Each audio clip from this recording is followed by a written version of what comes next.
Pirkei Avos is that book in the Torah that teaches one how to be a mensch and how to be pious. There's Pirkei Avos in book form. My father-in-law was Pirkei Avos in human form. Pirkei Avos starts off with how Moses received the Torah from Sinai, how he passed it on to Joshua, Joshua to the elders, and it goes all the way to Rabbi Yehuda HaNasi. It's the year 3949. Rabbi Yehuda HaNasi saves the day for the Jewish people. He sees that the Jewish people are going to go into exile. The oral tradition will not survive, so he puts it into book form known as the Mishnah. Pirkei Avos becomes part of that. He's buried in Tiberias. The Gemara in Ksubas tells us that right before Rabbi Yehuda HaNasi passed away, he called his family together and he said, "My family, I'm about to die. I want you to undertake that the candelabra that gave me light should be in its place. My table that I ate at should be prepared as it always was. And my bed should be set up like you always did it." And the Gemara tells us that after Rabbi Yehuda HaNasi passed away, every single Friday night, he would come back from the other world and make Kiddush for his family, physically. It stopped when a neighbor came and asked to come in, and the maid said, "I'm sorry, you can't come in. Rebbe's visiting from the other world." When Rebbe felt that the secret was getting out, he said he's not coming back. After the previous Lubavitcher Rebbe passed away, Yud Shvat 1950, the Rebbe explained this Gemara on the level of Chassidus. And the Rebbe said one of the accomplishments of going to see a Rebbe privately in Yechidus was that you could discuss with him Ner. Ner means Ner Havai Nishmas Odom. If you were battling with health corresponding to Ner, you could discuss that with the Rebbe. You could ask him for advice and for a bracha. Shulchan is sustenance. If you were battling financially, you needed a blessing, you needed advice, you could discuss that with the Rebbe too. And Mittah corresponds to children, Mitosa Shlema.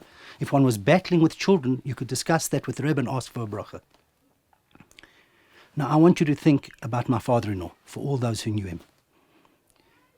Anybody who knew him knew that you could come to him and you could dump on him. If you were battling financially, you could discuss it with him.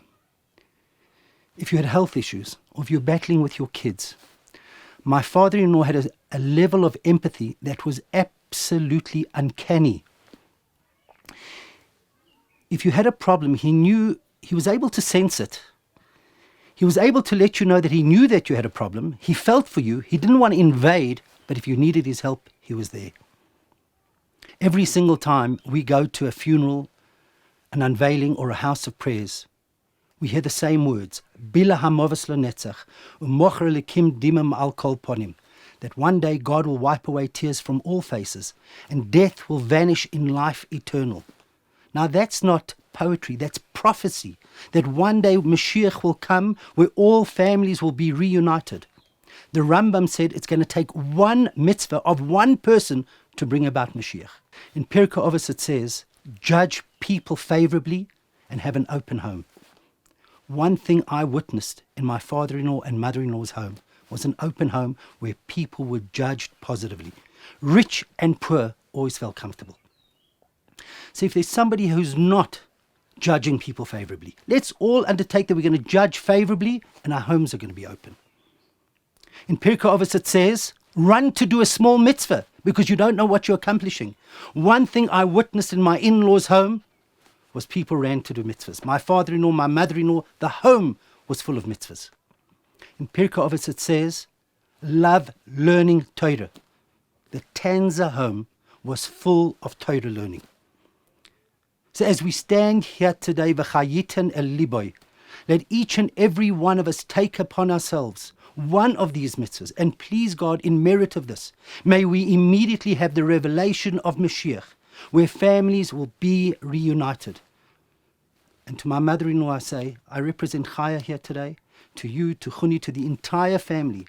Our thoughts are with you, and please God, may very soon tears be wiped away from all faces as we remember this giant of a man.